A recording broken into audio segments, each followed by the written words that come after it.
What's up YouTube, welcome back to another video on the TVS Ronin. So today I'm gonna talk about the touring capabilities of this motorcycle.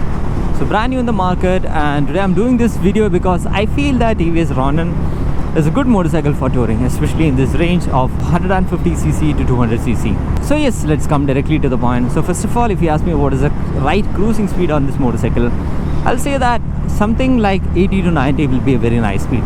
At these kind of speeds, the motorcycle is much relaxed. There is absolutely no vibration. The motorcycle doesn't feel so loud.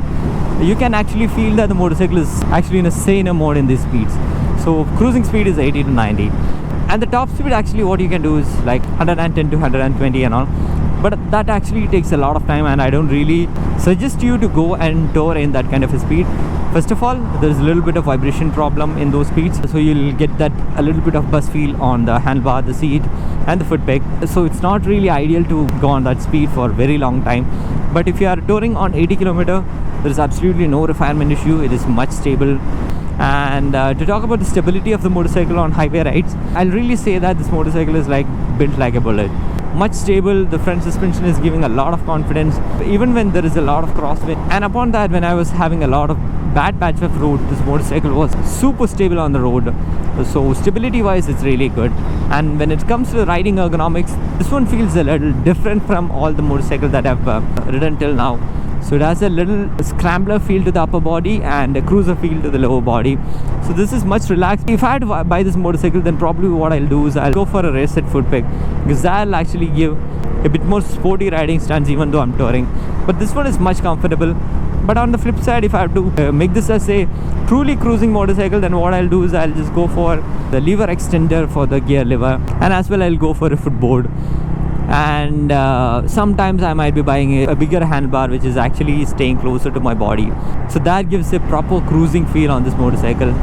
And as per owners, this motorcycle is actually returning a mileage of 40 to 42 km per liter on highways, which is actually a very good mileage figure. Combining that with the 15 liter tank capacity on the motorcycle, this motorcycle has a very huge tank range. And to talk about the seating comfort, I'll say that the rider seating comfort as well as the pillion seating comfort is really good. And to talk about the luggage carrying capacity, you can see that this motorcycle comes with a metallic tank cover, so you can comfortably have a magnetic tank bag. So towards the right side, you have a grab rail here, and it's much comfortable to tie your saddlebag over there. And this side we have a sari guard. So again, the saddlebags don't go and touch the tire and all. And on this side we can have a bungee cord tied up from there to here. That will solve the issue of again the saddlebag going and touching the tire. In that way, I'll say that the luggage is sorted. You have ample amount of space.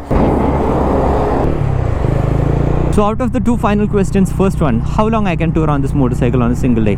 What I'll say is that something like 400 to 500 in a day is much easy on this motorcycle on a single stretch, provided it's a very nice highway and a very straight highway. And the second question is, if I had to buy this motorcycle, will I be doing any mods on this?